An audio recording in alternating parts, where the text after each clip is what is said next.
क्या कभी ऐसा होता है कि छोटी छोटी बातों को लेकर ज़रूरत से ज़्यादा सोचने लगते हैं? एक ही ख्याल दिमाग में घूमता रहता है और आखिर में हम खुद ही परेशान हो जाते हैं। अगर ये सब जाना पहचाना लग रहा है तो समझिए कि इस सोच के जाल से बाहर निकलने का रास्ता यहीं से शुरू होता है। तो सबसे पहला सवाल तो यही है कि एक फायदेमंद सोच और एक ऐसी सोच जो हमें पैरालाइज कर दे, उसमें फर्क क्या है? देखिए, एक सोच हमें रास्ता दिखाती है और दूसरी दूसरी हमें एक ही जगह पर कैद कर देती है। आज हम इसी उलझाने वाले जाल की बात करने वाले हैं। तो चलिए इस मामले में थोड़ा और गहराई से उतरते हैं। अपने पहले सेक्शन में हम यही समझेंगे कि ये सोच का जाल असल में है क्या और ये काम कैसे करता है। तो ये जो ओवरथिंकिंग है, ये असल में है क्या? सीधी सी बात है, ये बस एक आदत है, एक ही विचार पर बार बार अटके रहने की। और ये एक ऐसी चीज़ है जो धीरे धीरे हमारी खुशी, हमारा कॉन्फिडेंस और हमारी जिंदगी की रफ्तार सब कुछ छीन लेती है। सच कहूं तो एक धीमे जहर की तरह। तो ये धीमा जहर काम कैसे करता है? आइए अब इसके नुकसानों को समझते हैं। आखिर ये आदत हमारी जिंदगी पर असर डालती कैसे है? सबसे पहला और सबसे आम सवाल जो दिमाग में आता है वो है, अगर मैं फेल हो गया तो? ये एक ऐसा सवाल है जो हमें कोई भी कदम उठाने से पहले ही रोक देता है। ये जो फेलियर का डर है ना, यही आगे बढ़ने के रास्ते में सबसे बड़ी दीवार बन जाता है।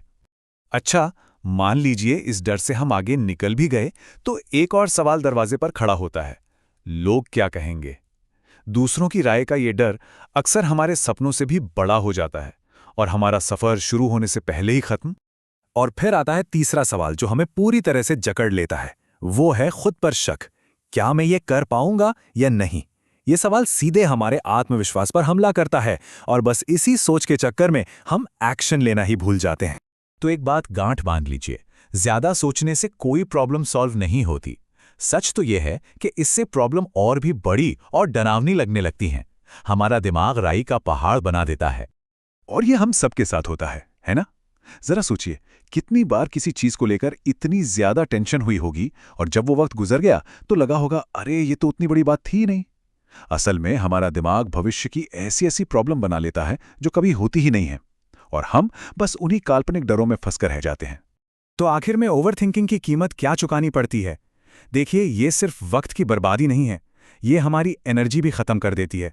हमारा कॉन्फिडेंस कम हो जाता है, खुशी छीन लेती है और आखिर में इंसान कुछ भी करने के लायक नहीं रहता।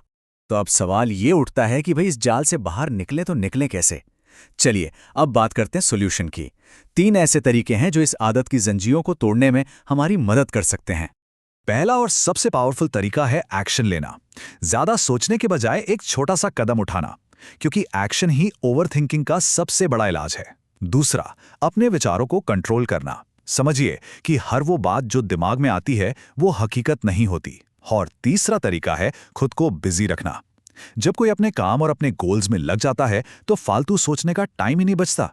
चलिए अब आते हैं इस पूरी बातचीत के निचोड़ पर, जो इस सारी बात का सार है। सोचना कम और करना ज्यादा। ये एक चॉइस है जो हमें हर दिन बनानी पड़ती है। यहां पर तस्वीर बिल्कुल साफ हो जाती है। एक तरफ है ज्यादा सोचना, जिसका नतीजा क्या है? डर, कंफ्यूजन और बर्बाद हुई एनर्जी। और दूसरी तरफ है एक्शन, जिसका नतीजा क्लैरिटी, कॉन्फिडेंस और तरक्की। चॉइस बिल्कुल साफ है। और एक बात हमेशा याद रखनी चाहिए, जिंदगी में जो लोग जीतते हैं ना, ऐसा नहीं है कि उन्हें कोई शक नहीं होता या वो डरते नहीं है। नहीं, वो जीतते हैं क्योंकि वो उन शकों और डर के बावजूद आगे बढ़ते हैं। वो सोचते कम हैं और करते ज्यादा हैं।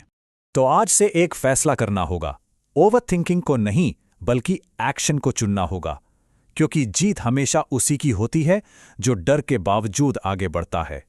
तो अब सवाल सिर्फ एक है, आज वो पहला छोटा सा कदम क्या होगा?